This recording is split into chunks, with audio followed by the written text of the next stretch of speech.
Kalau memang ada, ya di BSD dan di Karawaci. Gitu ya, tapi so far masih belum ada. Tapi yang pasti Puri dan Pluit kita akan jalan dulu.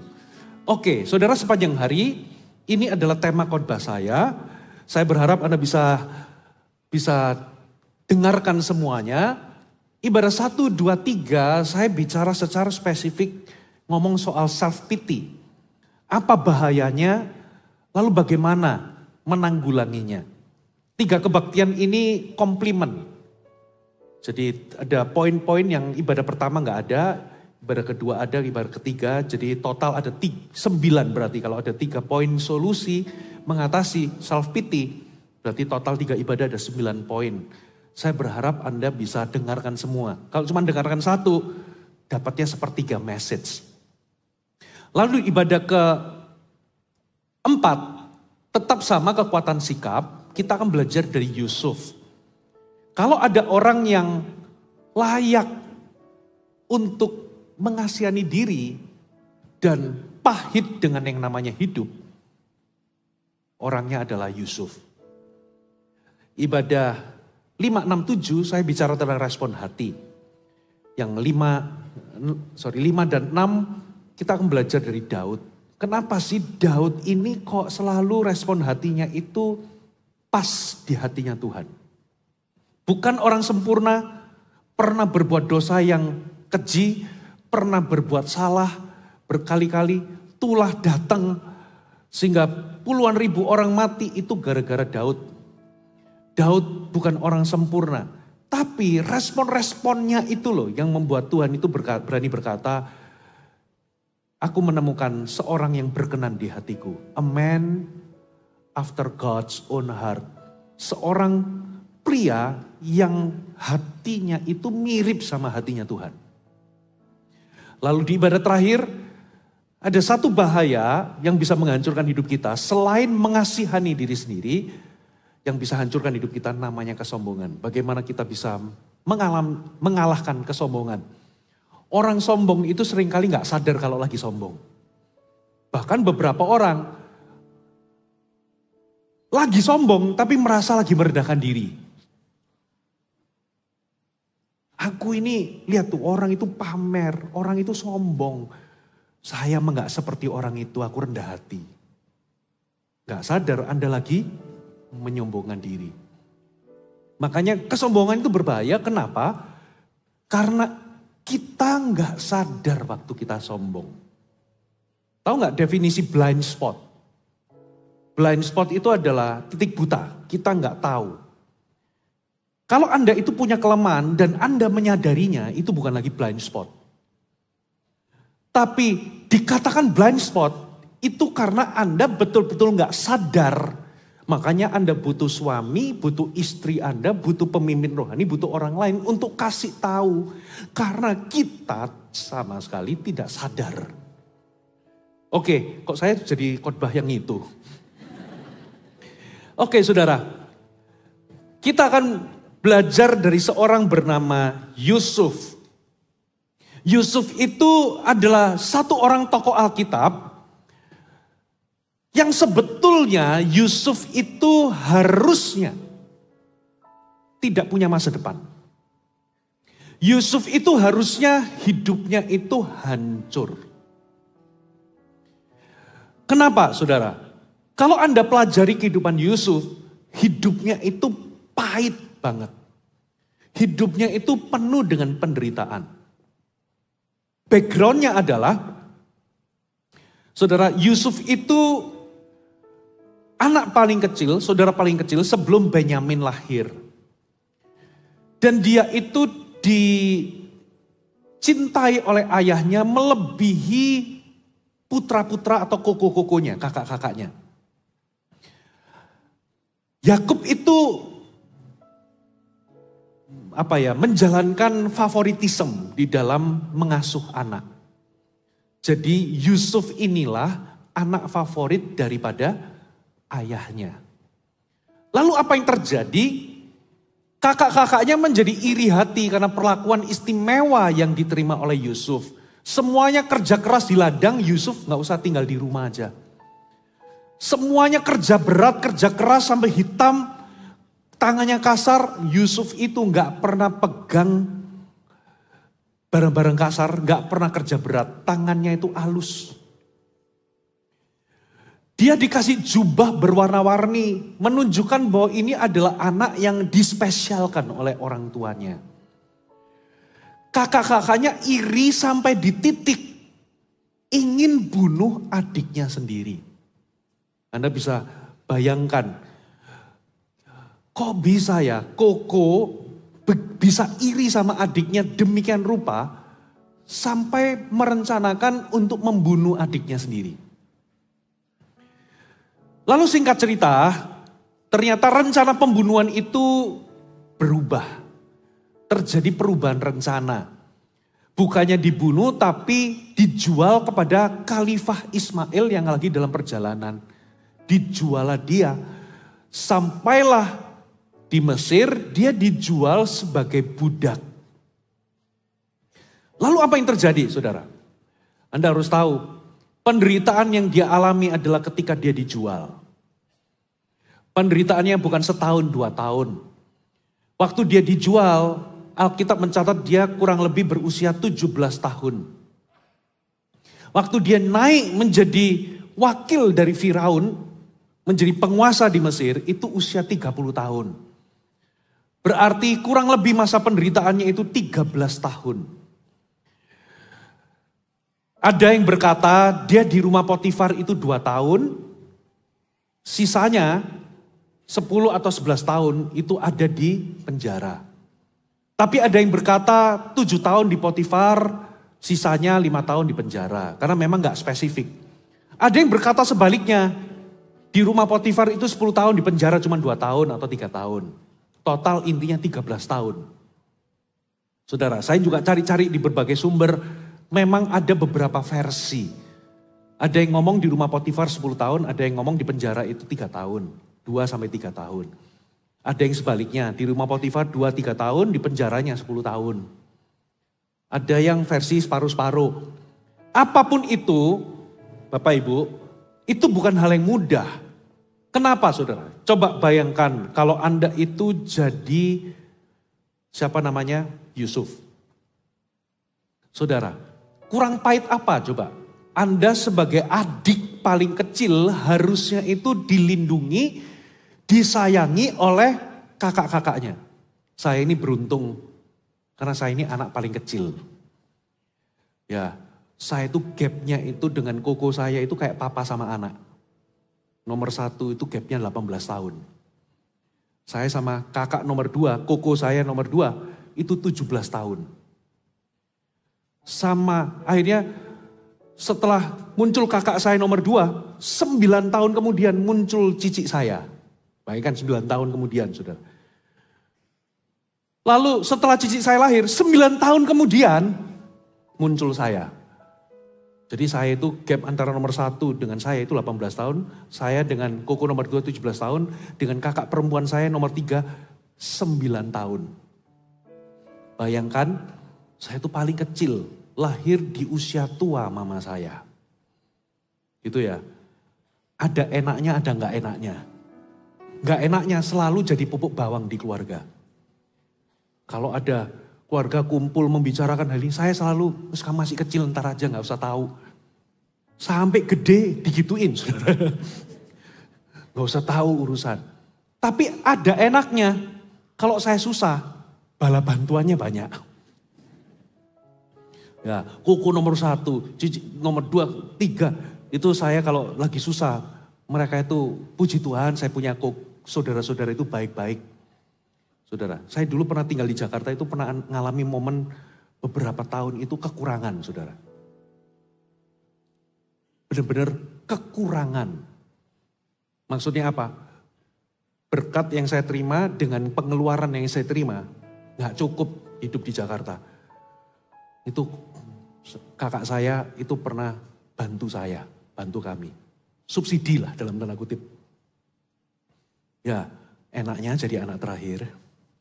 Nah, coba bayangkan Anda itu Yusuf, anak terakhir harusnya dilindungi, dikasihi.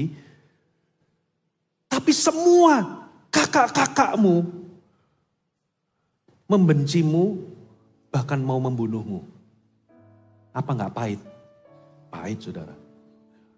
Dilemparin seperti semacam di pit, di rongga. Mau dibunuh. Begitu enggak jadi, kirainnya akan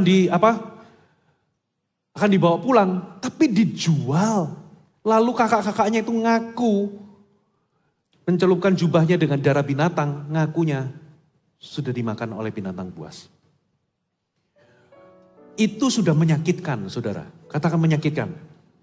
Anda terpisah dengan ayah, Anda terpisah dengan keluarga, Anda terpisah dengan mama, terpisah gitu aja langsung ditolak. Itu penolakan, itu menyakitkan. Lalu sampai di situ dijual, namanya dia itu anak yang dalam tanda kutip dimanja, dia nggak pernah kerja keras. Tiba-tiba langsung jadi budak. Memang Alkitab mengatakan bahwa dia itu jadi orang kepercayaan dari Potifar, tapi dia nggak langsung naik. Ingat, dia itu jadi budak. Berarti dia itu mulai dari bawah. Jadi benar kata Alkitab, kata beberapa penafsir, jangan-jangan di rumah Potifar ini cukup lama, nggak cuma setahun. Karena apa? Untuk dia jadi budak sampai jadi orang kepercayaan, nggak mungkin dalam waktu singkat. Yang selama ini dia jadi anak mama, nggak pernah kerja berat, sementara kakaknya kerja, dia di rumah punya banyak, ingat papanya itu orang kaya. Punya banyak pelayan untuk melayani dia, tiba-tiba dia jadi, lebih rendah dari pembantu. Budak. Bayangkan, apa enggak pahit hidupnya? Kalau ada orang yang layak untuk kepahitan dengan hidup, yang layak untuk mengasihani diri sendiri, tadi saya jelaskan apa definisi mengasihani diri sendiri. Itu adalah sebuah perasaan mengasihani diri atas kemalangan, atas keadaan sulit atau perlakuan buruk dari orang lain. Orang yang mengasihani diri akan merasa paling malang. Kalau dia seorang suami yang paling malang. Kalau dia ini seorang istri, dia akan merasa menjadi istri yang paling malang. Dia akan merasa paling menderita. Lalu apa lagi? Dia akan menyalahkan keadaan biasanya. Menyalahkan keadaan, menyalahkan orang lain, termasuk menyalahkan Tuhan seperti Naomi dan seperti Yeremia. Saya jelaskan panjang lebar di ibadah sebelumnya. Mengapa Naomi menyalahkan Tuhan? Apa yang dikatakannya? Kenapa kok Tuhan berkata, bertobat kamu Yeremia. Kalau enggak, kamu enggak bisa jadi nabiku lagi, penyambung lidahku. Bertobat dari kata-kata yang tidak berharga dan hina. Ternyata Yeremia itu pernah masuk dalam mengasihani diri. Sehingga dia menyalahkan Tuhan. Di ibadah ketiga saya buka ayat-ayatnya. Orang yang mengasihani diri akan merasa tidak kuat, merasa sudah overwhelmed, ingin menyerah, ingin quit. Bahkan tidak sedikit yang merasa ingin mati seperti Elia. Elia itu habis mengalahkan 850 nabi. 400 nabi palsu, 450 nabi Baal. Doa supaya hujan gak turun, hujan gak turun. Doa supaya api turun dari langit, api turun. Doa supaya hujan turun, hujan pun turun. Tiba-tiba waktu diancam oleh Isabel, melarikan diri dari utara ke selatan, jauh banget. Dari Karmel ke Beersheba, lalu masuk dalam gua sendirian, merasa sendiri. Orang yang mengasihani diri akan merasa sendirian. Merasa gak ada yang support, gak ada yang mengasihi, gak ada yang perhatian. Lalu dia berkata, cabut nyawaku. Aku udah gak tahan lagi menikah sama dia. Aku udah gak tahan lagi. Aku mau mati aja. Ingin mati. Ada orang yang ingin mati tapi bilang-bilang. Itu sebetulnya dia takut mati, tapi dia cerita begitu untuk cari simpati. Ingin dikasihani. Karena kalau memang Elia kepengen mati dan gak takut mati, Harusnya waktu Isabel ngancam, besok aku akan membunuhmu. Harusnya dia datang. Hai Isabel. Loh kok malah lari? Berarti sebetulnya dia takut mati. Tapi kepengen mati. Makanya ada orang-orang kalau ada orang tiba-tiba curhat, aku mau mati aja. Itu sebenarnya dia takut mati. Kenapa? Kok ngomong-ngomong. Lalu apa sebetulnya yang dia mau? Simpati dan rasa kasihan dari Anda. Makanya dia cerita. Saudara, aku udah gak tahan lagi. Lalu Tuhan berkata, apa kerjamu di sini? Aku bekerja segiat-giatnya, hanya aku sendiri yang paling giat yang gak menyentuh Baal. Tuhan ngomong, masih ada 7.000 di belakangmu yang gak mencium kakinya Baal. Orang yang mengasihani diri akan membuka pesta namanya self pity party. Mengasihani diri, jadi melo, ya nyanyi lagu-lagunya yang melo, lagu-lagu sedih, meratapi nasib, mengapa begini, mengapa ini terjadi, lalu bermental korban. Kenapa kamu seperti ini? Karena aku gak punya suami yang baik. Betapa malang nasibku. Kenapa kamu seperti ini? Karena istriku bukan istri yang baik, makanya aku begini. Jadi korban. Bapak Ibu, harusnya kalau ada orang yang mengasihani diri, yang layak untuk atau punya alasan untuk mengasihani diri, Yusuf lah orangnya. Dibenci kakaknya, terpisah dari orang tuanya, tiba-tiba langsung jadi lebih rendah daripada pembantu. Kerja kasar, harusnya tema atau lagu-lagu dalam hidupnya adalah Why does the sun? Lagunya temanya adalah why. Why? Why? Kenapa? Kenapa? Kenapa? Makanya Alkitab katakan nyanyikan lagu baru. Maksudnya apa? Ganti lagumu. Ganti sikapmu. Tapi yang terjadi, coba kita buka ayatnya. Kejadian 39. Ayat 1 sampai 2. Adapun Yusuf telah dibawa ke Mesir dan Potifar seorang Mesir pegawai istana Firaun, kepala pengawal raja, membeli dia dari tangan orang Ismail yang telah membawa dia ke situ.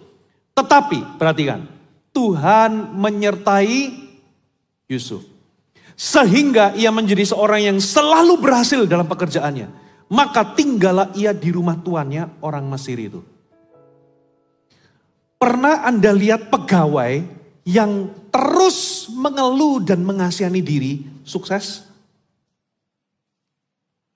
Saudara, terus komplain, terus mengeluh, terus merasa gak diperhatikan, merasa gajinya kurang, merasa hidupnya paling merana, merasa bahwa orang lain itu berhutang untuk menolong dia. Karena orang yang mengasihani diri itu akan biasanya punya spirit of entitlement itu besar. Merasa berhak untuk dapat kompensasi, dapat kompromi, dapat kemudahan-kemudahan dari bosnya, dari pimpinannya. Biasanya orang seperti ini kalau terjadi perampingan, ini orang pertama yang dipecat. Karena apa? Gak mungkin produktif. Gak mungkin dia itu bisa berhasil di dalam pekerjaannya. Orangnya pahit. Coba kalau misalnya Yusuf itu trauma dengan perlakuan buruk. Lihat, dia itu dijual mau dibunuh oleh kakaknya sendiri. Maka pastilah bukan hanya dia menjadi orang yang mengasihani diri, tapi dia akan menjadi orang yang terluka itu pasti melukai orang. Pasti jadi orang sulit. Pasti dia itu keras. Pasti dia itu kalau dia ikut CG, susah diatur. Kalau dia kerja, sensitif, pasti banyak clash sama orang. Orang seperti orang yang jadi orang sulit, bisa gak dia sukses? Dia terus dapat promosi sampai dia itu jadi kepercayaan. Coba lihat, kepercayaan apa yang dia dapat?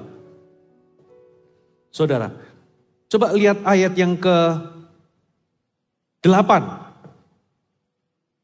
Yusuf menolak, katanya kepada istri tuannya, dengan bantuanku tuanku ini tidak mengatur apa yang ada di rumah ini. Dan ia menyerahkan segala miliknya pada kekuasaanku. Jadi dia itu dari budak, maaf ya, lebih rendah dari pembantu. Tiba-tiba dipasrai semua miliknya. Berarti dia ini orang kepercayaan. Nggak mungkin orang yang mengasihani diri, orang yang kepahitan, orang yang trauma bisa dapat kepercayaan. It's impossible. Bisa sukses, bisa berhasil. It's impossible. Pertanyaannya, apa rahasia keberhasilan dari Yusuf? Pastor Puji, Alkitab berkata Tuhan menyertai dia. Oke, itu benar, Tuhan menyertai. Tapi pertanyaannya, kalau Tuhan itu menyertaimu, tapi sikapmu itu jelek, penyertaan Tuhan itu gak akan berfaedah apapun dalam hidup Anda. Coba ya, Tuhan menyertaimu, tapi Anda jadi orang sulit. Anda jadi orang yang traumatik. Anda jadi orang yang mengasihani diri sendiri. Kalau Anda dengarkan khotbah saya, salah satu manifestasi dari mengasihani diri itu adalah egois. Jadi self-centered, fokusnya ke diri sendiri. Dia gak akan mikirin orang lain, dia gak akan mikirin Tuhan. Kalau di gereja buka Servolution, apa? Pelayanan. Boro-boro mikirin pelayanan, mikirin Tuhan, mikirin jiwa-jiwa, pemuridan, mikirin visi Allah, misi Tuhan atas dunia ini. Boro-boro. Ya kenapa? Dia akan mikirin diri sendiri. Emang gereja bisa bikin aku hidup? Dia akan berkata begitu. Saudara, beda dengan Timotius, dipuji oleh Paulus, gak ada orang yang seperti Timotius. Sebab apa? Yang betul-betul memperhatikan kepentinganmu dengan sungguh-sungguh. Sebab semuanya mencari kepentingannya sendiri. Dan tidak ada yang mencari kepentingan Yesus Kristus. Saudara, kalau Anda mengasihani diri, ekspresi kedua itu adalah Anda akan jadi orang yang egois dan mikirin diri sendiri. Selfish. Bapak Ibu, saya mau tanya. Jadilah selfish, lalu kerjalah ikut orang. Saudara, nanti ya, Anda dimintain tolong, bos Anda itu malas minta tolong sama Anda. Mikir 2 kali, udah minta tolong orang lain aja. Karena kalau minta tolong sama orang ini, susahnya bukan main. Pernah Anda kerja di kantor, ketemu sama orang ini, atau jangan-jangan itu Anda. Ya, yang hitung-hitungan, yang pimpinan Anda sendiri itu malas minta tolong sama Anda. Karena apa? Pasti akan berdebat dulu, energinya habis. Lebih baik aku minta tolong sama orang lain aja. Karena itu lebih gampang dimintain tolong. Pernah Anda punya rekan satu dengan departemen lain, susah dimintain tolong. Kalaupun nolongin, waduh diungkit-ungkit terus jasanya. Kayak utang yang gak bisa dibayar. Utang tak terbayarkan, diungkit-ungkit terus. Bapak Ibu, jangan jadi orang seperti ini. Karena apa? Kalau pimpinan Anda itu minta tolong sama Anda itu malas, nanti waktu kenaikan butuh orang yang bisa menempati posisi lebih tinggi, Anda gak bakal diingat. Orang lain yang diingat. Katakan amin. Tapi kalau pas pimpinan Anda butuh, ini bukan eksploitasi karyawan loh, tidak. Tapi pas pimpinan Anda butuh, di jam di luar kantor, Anda gak hitungan, ringan tangan, bantu, gak mau terima imbalan. Ada begini, Anda bantu tolong, Anda disuruh kerjakan di luar job desk, Anda bantu tolong. Nanti pimpinan Anda waktu mau mempromosi, pasti yang diingat Anda. Pasti wajah Anda yang keluar. Katakan amin. Tapi kalau giliran perampingan nih perusahaan butuh merampingkan yang diingat Anda. Yang supaya Anda, yaudah ini keluarin aja. Bapak Ibu. Kalau Yusuf itu sikapnya suka mengasihani diri. Orangnya jadi pahit. Jadi orang sulit. Orangnya penuh dengan trauma. Saya percaya. Dia nggak mungkin jadi orang kepercayaan dipasrai semua milik dari Potifar. Tapi kisah hidupnya nggak berhenti di situ, saudara. karena dia itu jadi orang kepercayaan dan ganteng, cakep. Bapak Ibu, coba sebelum sampai ke sana, buka dulu ayat 6. Kejadian 39 ayat 6. Ini rahasianya. Kenapa dia selalu berhasil?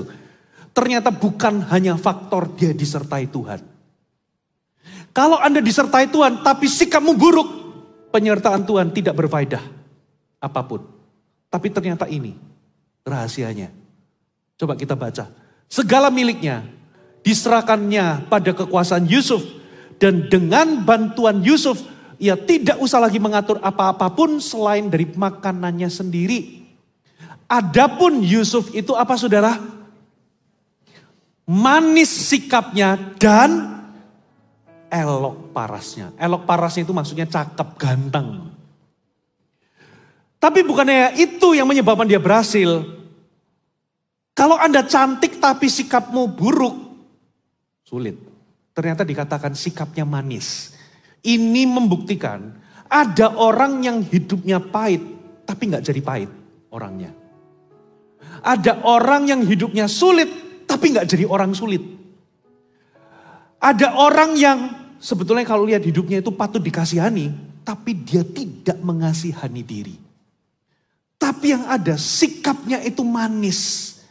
Anda bisa mengalami pahitnya hidup. Tapi jangan sampai itu mengubah Anda jadi orang yang pahit. Bapak Ibu, ada tiga faktor yang menyebabkan seseorang itu berubah menjadi orang yang mengasihani diri. Masa sulit, luka atau kekecewaan. Yang ketiga, kelelahan atau lelah emosi. 3 ini bisa membuat orang jatuh dalam mengasihani diri. Ada orang dulunya itu lemah lembut, hatinya itu lembut, baik hati. Begitu satu kali dilukai, dia jadi orang keras dan jahat. Jangan sampai keadaan sulit mengubahmu jadi buruk. Katakan amin. Ada orang yang dulunya itu positif, ceria, tapi begitu sekali kena masalah, ngalami masa sulit, jadi orang yang negatif. Negatif, skeptis. Kalau lihat donat itu selalu lihat kurangnya atau lubangnya, nggak pernah lihat donatnya. Selalu jadi orang yang negatif, suka mengeluh, menggerutu, nggak bisa menghargai, nggak bisa melihat kebaikan Tuhan. Kok orang ini berubah ya? Dulu orangnya positif loh. Kok sekarang jadi negatif begini? What happened? Bapak Ibu, jangan izinkan keadaan sulit atau bahkan perlakuan buruk orang lain mengubahmu. Pernah lihat filmnya Spider-Man yang seri keberapa di awal-awal yang waktu dia ketemplokan. Apa itu yang jadi, apa itu kayak hitam-hitam dari, dia jadi Black Spider-Man. Itu seperti kanker. Waktu dia ketempelan itu saudara, itu mengubah DNA hatinya. Dari yang baik hati jadi jahat. Itu ada ceritanya itu nggak tahu tahun berapa kita lihat. Jangan sampai keadaan buruk mengubahmu jadi orang yang buruk. Katakan amin. Tapi heran, orang yang seharusnya hancur hidupnya, orang yang seharusnya dia orang sulit, orang yang mengasihani diri, nggak punya masa depan, di tengah pahitnya hidupnya, itu nggak mengubahnya jadi orang yang pahit. Malah dikatakan manis sikapnya. Ini membuat kita punya pengharapan. Katakan amin. Sepahit apapun hidup kita, itu tidak menentukan kita menjadi orang yang pahit sikapnya. Kita bisa punya sikap yang luar biasa. Amin. Lalu kisahnya gak berhenti di situ. Dia dipercaya karena dia gagah, dia cakep. Ternyata istri dari Potifar, itu kalau di zaman sekarang itu per bulan biaya perawatannya pasti lebih dari 50 juta. Ini bukan, maaf ya, ini bukan ibu-ibu, nggak usah ngomong lah. Saya takut nanti ada yang tersindir. Ini adalah orang yang memperhatikan, ini bukan orang yang sudah tua, wanita yang sudah tua dan gak memperhatikan penampilan, tidak. Ini bukan wanita yang bau dapur. ini adalah perempuan cantik. Flirting, menggoda Yusuf. Dan luar biasanya Yusuf ini orang yang penuh integritas. Dia ngomong gini, aku ini dengan bantuan suamimu, aku ini bisa jadi apa yang seperti adanya sekarang. Semua kekuasaan diberikan kepadaku. Bahkan dijauhkan hal ini, aku melakukan hal ini di hadapan Allah. Dia lari meninggalkan. Jadi katakanlah dia itu zaman dulu kan ada jubahnya. Itu jubahnya sampai ditarik. Dia lari dengan telanjang itu, dia pakai pakaian dalam. Bukan benar-benar telanjang, tidak. Jadi masih ada zaman dulu kan ada beberapa lapis. Tapi jubahnya itu sampai ketinggalan, dia pergi itu tanpa jubah itu. Tanpa pakaian luarnya itu. Dia lari. Makanya khusus mengenai dosa perjinahan, perselingkuhan dan sanak familinya. Tidak ada metode lain kecuali Anda perlu lari. Yusuf tidak berpikir sejenak. Yusuf tidak bercakap-cakap. Tidak, Yusuf lari. Katakan lari. Oh Pastor Puji, aku mah kuat. Tenang aja, saya enggak. Cuman nganter kok, cuman nganter. Ini pas butuh diantar sendirian. Ini udah malam. Lari. Gak usah pakai nganter-nganter. Karena apa? Pasti konslet. Namanya laki-laki dan perempuan. Zaman sekarang juga laki-laki sama laki-laki bisa konslet. Tenang, dia masih SMA. Aku ini sudah umur 50-an. Lari. Gak usah pakai nganter. Zaman sekarang ada Gojek dan sebagainya bisa. Kalau Anda tahu itu lawan jenis, Anda perlu protect diri Anda, jangan entertain. Halo, amin? Protect diri Anda. Mengenai, oh tenang Pastor Puji, saya akan sambil berdoa bahasa roh. Gak ada. Kuncinya cuma satu, lari. Waktu dia lari demi menjaga integritasnya, ternyata ini tipe perempuan yang manipulatif. Seperti Isabel, menghalalkan segala cara demi apa yang dia dapat, demi apa yang dia inginkan. Rupanya dia menghasut orang, membuat sebuah plot, dia mengaku bahwa dia diperkosa atau dilecehkan oleh Yusuf. Dia berteriak sehingga Yusuf dipenjara. Ini sudah jatuh ketimpa tangga. Kurang pahit apa coba? Dibenci saudaranya, dijual, harus mulai jadi lebih rendah daripada pembantu. Lalu dia pelan-pelan, dia bekerja dengan sungguh-sungguh, Tuhan memberkati dia. Bukannya dia itu dapat sesuatu yang baik, dia malah difitnah. Dia dipenjara, saudara. Kalau ada orang yang bisa berubah jadi jahat, itu harusnya Yusuf. Tapi anehnya, di penjara itu, lagi-lagi dia punya sikap yang luar biasa. Kita gak perlu buka ayatnya ya, percaya sama saya. Dia dipercaya oleh kepala penjara, bayangkan. Harusnya dia balas dendam, dia pasti pahit sama yang namanya orang Mesir. Dia pasti pahit sama yang namanya Potifar. Di penjara itu pasti ada musuh-musuh yang non Mesir. Di penjara di situ. Harusnya dia jadi penjahat di penjara itu. Lihat ya, ada banyak orang di penjara, itu malah jadi jahat di penjara, betul nggak? Misalnya ada orang dituduh melakukan sesuatu yang nggak dilakukan, lalu dia dijebloskan di penjara. Awalnya baik-baik, tapi karena dendam sakit hati, di penjara itu jadi jahat. Harusnya dia itu bikin onar di penjara. Karena dia pasti nggak terima, aku ini nggak melakukan kesalahan, tapi dituduh melakukan kesalahan. Harusnya dia bikin masalah, dia bikin onar, bersatu dengan orang-orang yang memusuhi orang-orang Mesir, dan bikin sebuah kerusuhan di dalam penjara. Tapi malah enggak. Kunci penjara itu diserahkan ke Yusuf. Seluruh penjara itu di bawah pengaturan Yusuf. Loh, Yusuf bisa nggak komplotan? Bisa nggak dia melarikan diri? Bisa, tapi malah dia jadi orang kepercayaan. Aneh. Berarti ada sesuatu.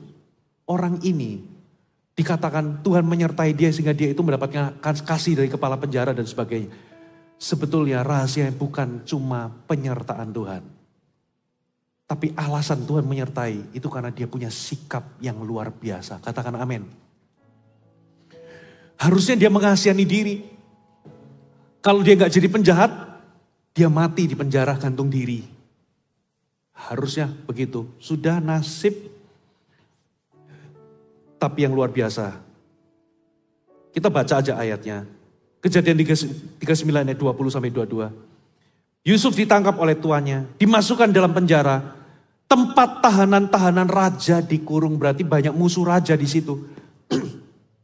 Demikianlah Yusuf dipenjarakan di sana. Tetapi Tuhan menyertai Yusuf, melimpahkan kasih setianya kepadanya, membuat Yusuf kesayangan bagi kepala penjara.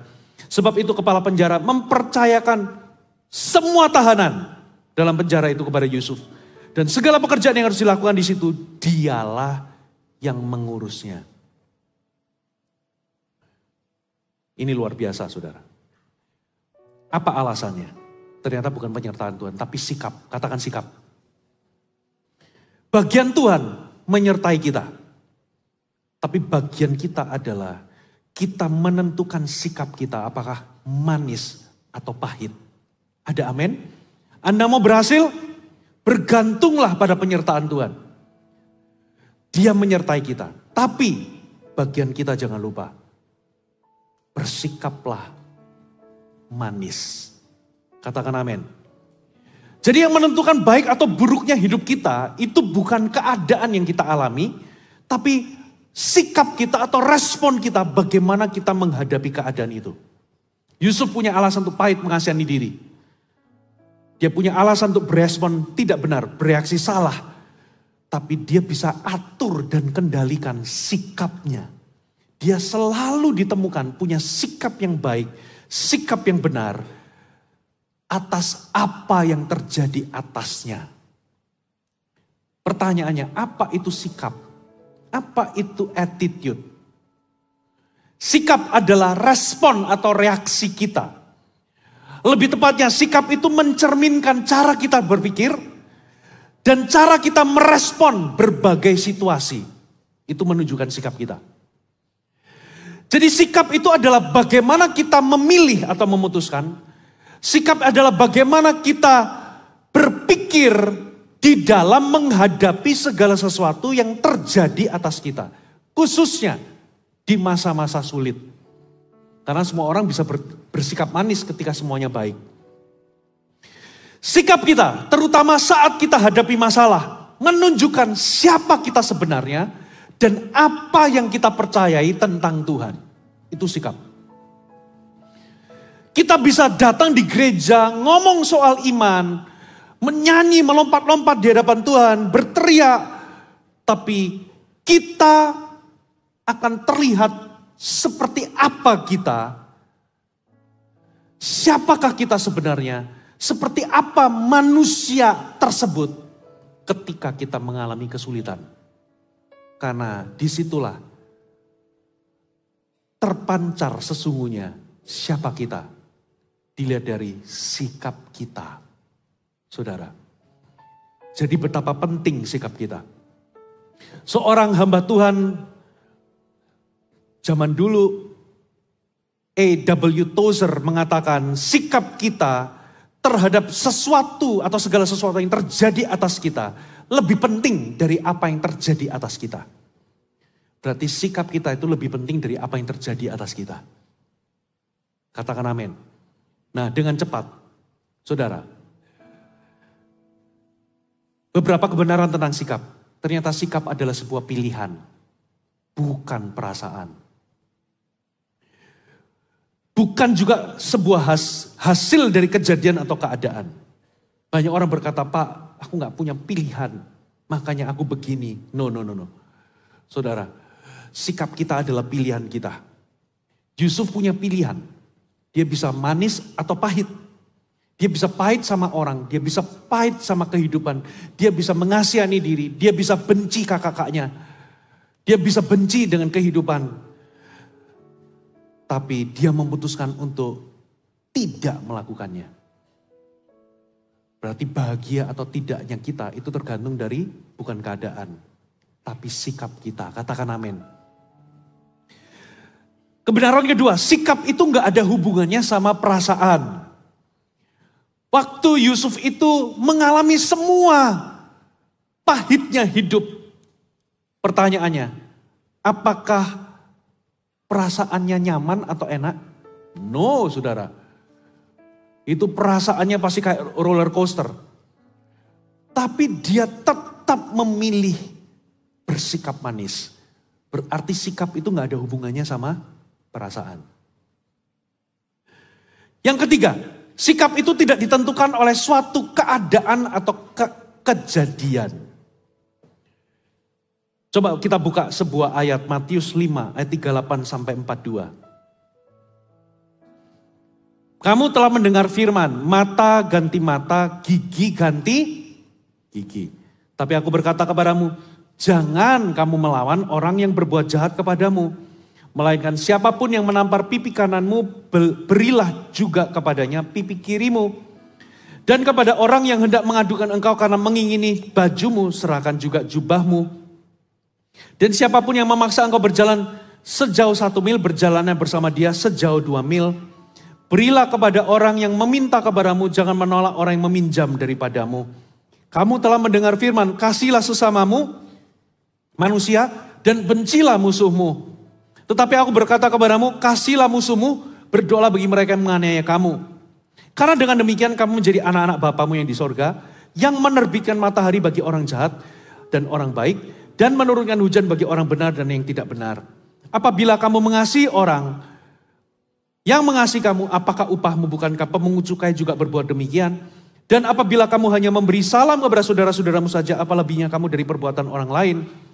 Bukankah orang yang tidak mengenal Allah pun berbuat demikian? Karena itu, perhatikan. Kita baca sama-sama, 1, 2, 3. Haruslah kamu sempurna sama seperti Bapamu di surga adalah.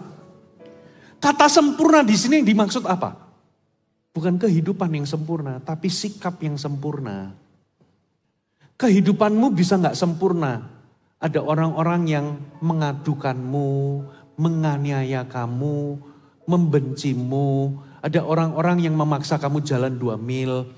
Ada orang-orang yang dikatakan tadi, saudara, berbuat jahat kepadamu, menampar pipi kananmu. Itu adalah gambaran dari hidup ini gak sempurna. Tapi Tuhan berkata, hendaklah kamu sempurna. Maksudnya apa? Hidupmu bisa gak sempurna, tapi sikapmu bisa sempurna. Katakan amin. Jadi ayat ini itu bicara tentang sikap. Saudara, gak mungkin Pak, kita itu bisa sempurna. Ini bukan tentang kita jadi orang sempurna, tapi kita bersikap dengan sempurna. Berarti dari sini kita bisa tahu bahwa sikap yang benar itu ditentukan oleh keputusan kita. Dan tidak ditentukan oleh keadaan kita. Saudara, tapi sikap yang salah adalah ketika sikap kita ditentukan oleh keadaan dan perilaku orang. Jadi keadaan dan perilaku orang itu jadi penentunya. Kalau ada orang benci sama kita, kita balik benci.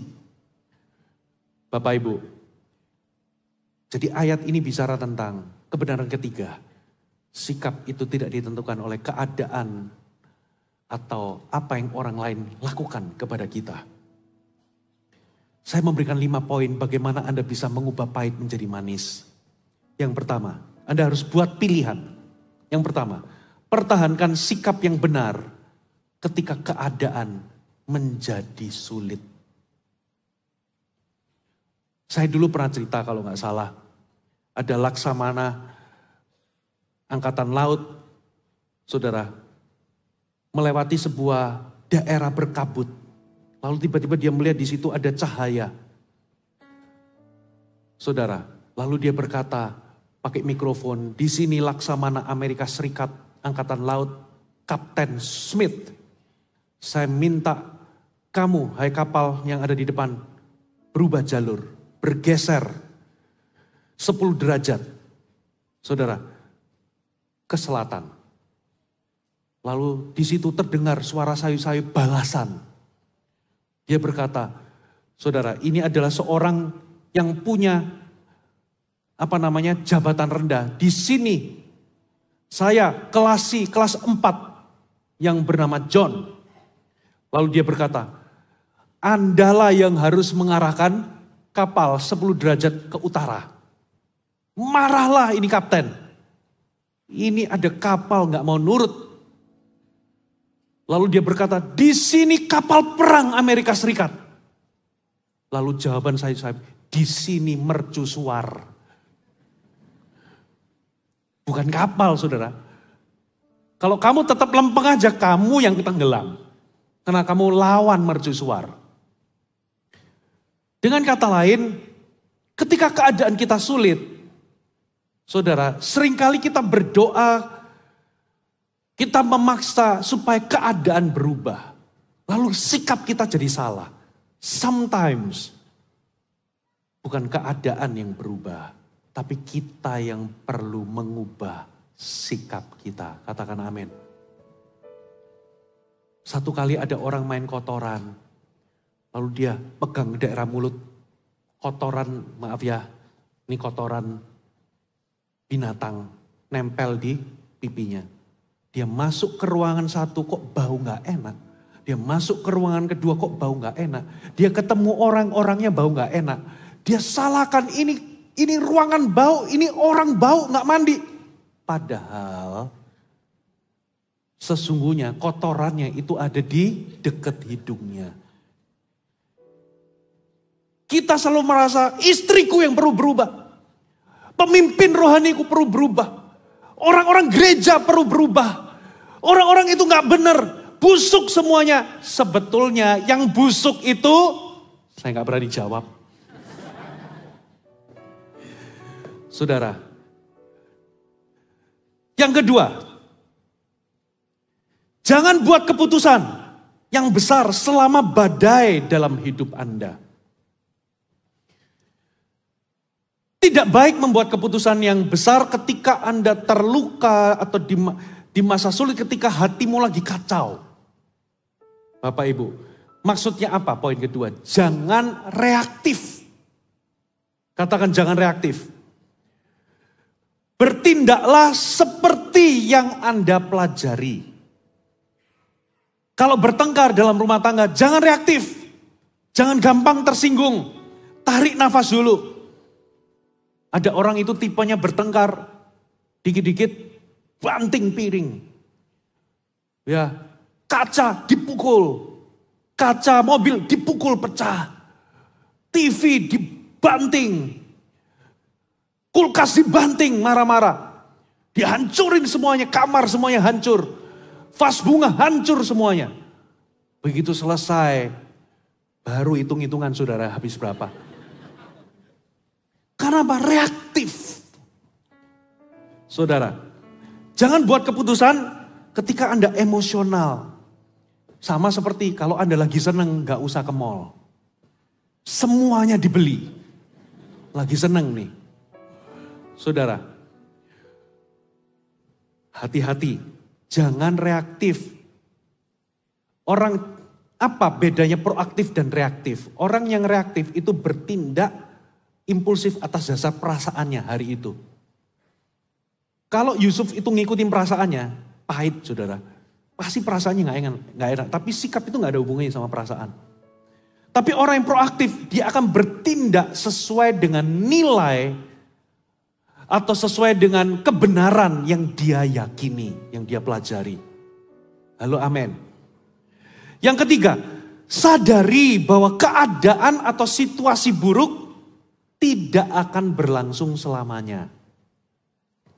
Sebetulnya poin-poin ini itu, pernahkah saudara mendengar sebuah frase, your attitude determines your altitude. Sikapmu menentukan ketinggianmu. Pesawat itu ada barometer altitude. biasanya itu ada nose up sama nose down. Kalau itu digital lebih gampang. Kalau pesawat zaman dulu itu mereka harus lihat ada barometer nose up atau nose down. Berarti seseorang itu harus adjust. Kalau sikapnya buruk, dia akan ke bawah. Kalau attitude kita buruk, maka altitude kita, ketinggian kita ke bawah. Hidup kita akan di bawah. Tapi kalau attitude kita benar, kita akan masuk dalam ketinggian. Nah, saya percaya orang kalau mengendalikan pesawat terbang, pasti ada momen turbulence. Tapi itu gak akan selamanya. Katakan amin. Ketahuilah bahwa masalahmu, kesulitanmu, itu ada expired date-nya. Walaupun terasa like forever, saya tahu 13 tahun itu bukan waktu yang singkat. Saudara, saya pernah mengalami masa-masa seperti itu. Memang gak ada apa-apanya dibanding Yusuf. Tapi saya pernah mengalami 11 tahun masa-masa proses yang begitu menyakitkan. Itu like forever. Kepengen menyerah itu hampir beberapa kali menyerah. Saudara. Tapi benar loh kata Tuhan. Badai itu pasti berlalu. Habis gelap selalu terbit terang. Itu real saudara. Masalahmu itu gak akan selamanya. Katakan amin. Tapi bisa jadi selamanya kalau Anda ngikutin orang Israel. Yang harusnya cuma 11 hari, ada yang ngomong 2 minggu, ada yang ngomong sebulan. Padang gurun itu harusnya ditempuh jalan kaki itu cepat bisanya. Tapi kenapa kok jadi 40 tahun? Sederhana. Sikapnya buruk semua di padang gurun. Menggerutu terus, mencobai Tuhan, mengeluh, bersungut-sungut. Sikapnya gak benar makanya mereka gagal. Generasi yang pernah jadi diperbudak di Mesir, mati semua di padang gurun. Yang hidup cuman Yosua Kaleb. Sisanya itu yang lahir di padang gurun, yang umurnya gak lebih dari 20 tahun. Yang bisa masuk. Yang ketiga,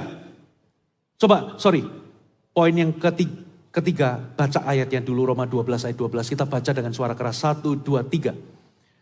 Belum muncul ya? Kalau sudah muncul kasih jempol. Roma 12 ayat 12. 1, 2, 3. Belum muncul juga, oke. Roma 12 ayat 12. Saya tunggu sampai muncul, kalau sudah muncul kasih jempol ya. Nggak apa-apa ini. Oke. Kalau Anda berada dalam kesulitan dan terasa seperti like forever. Ini rumusnya. 1, 2, 3. Bersukacitalah dalam pengharapan. Bersabarlah dalam kesesakan. Bertekunlah dalam doa. Ini memberikan kita poin keempat. Pesawat itu kalau turbulence itu harus tetap terhubung dengan menara pengawas. Untuk terus dapat guidance. Kalau Anda mengalami masa sulit, harus terus terhubung dengan Tuhan. Katakan amin. Makanya di sana dikatakan bertekunlah dalam doa. Jangan tinggalkan Tuhan. Ambil kesempatan masa sulit ini untuk Anda mendekat kepada Tuhan. Kenal jalan-jalannya. Kenal pikirannya. Amin. Terakhir. Jaga segala sesuatu dalam perspektif yang benar. Maksudnya bagaimana? Caramu melihat itu menentukan. Saudara. Contoh, kalau saudara itu sulit tidur, ingat homeless, tunawisma yang gak punya tempat tidur. Kalau saudara itu kejebak macet, bersyukur Anda punya mobil. Halo amin. Kalau Anda itu alami hari buruk di tempat kerja, bersyukur Anda gak seperti orang-orang yang di PHK gak punya kerjaan. Kalau saudara itu putus asa karena hubungan, bersyukur Anda punya suami, punya istri atau punya pacar. Sementara ada jojoba. Jomblo-jomblo bahagia. Apa yang lebih seram daripada zombie? Kata orang zomblo. Anda sedih karena Anda ditekan atau ditolak oleh atasan. Ingat ada orang-orang yang kerjanya itu di tempat-tempat kotor, di bawah terik matahari dengan penghasilan yang sangat rendah. Kalau Anda itu punya mobil mogok dan gak ada yang bantu, pikirkan orang-orang yang berharap bisa jalan. Orang-orang yang duduk di kursi roda. Kalau rambut Anda ubanan, ingat ada orang-orang yang menjalani treatment kemoterapi yang harus kehilangan banyak rambut. Bersyukur Anda masih punya rambut. Anda bingung, panggilanku apa ya? Bersyukur ada orang-orang yang sampai hari ini gak hidup cukup lama untuk memikirkan panggilanku apa ya? Kalau Anda itu jadi korban kepahitan, jadi korban orang-orang yang bersikap buruk, bersyukurlah karena paling tidak Anda tidak menjadi seperti mereka. Dan Anda bukan mereka. Halo, amin. Kalau Anda difitnah orang, aduh masih bersyukurlah Anda bukan pemfitnah. Ternyata sikap kita itu bisa mempengaruhi kehidupan kita kalau kita itu bisa menempatkan segala sesuatu itu pada perspektif yang benar. Halo, amin. Kakimu keseleo, aduh untung kakimu gak patah. Katakan amin. Makanya enak kalau jadi anaknya Pak Untung. Selalu untung terus. Saudara, bannya bocor, aduh untung. Gak seluruh body hancur. Kenapa sikap itu penting? Apa rahasianya? Saya tutup dengan ini. Roma 8 ayat 28. Saudara, kita tahu sekarang bahwa Allah turut bekerja dalam segala sesuatu untuk mendatangkan kebaikan bagi mereka yang mengasihi Dia. Yaitu bagi mereka yang terpanggil sesuai dengan rencana Allah. Mari bangkit berdiri bersama-sama. Di hadapan hadirat-Mu ya Bapa.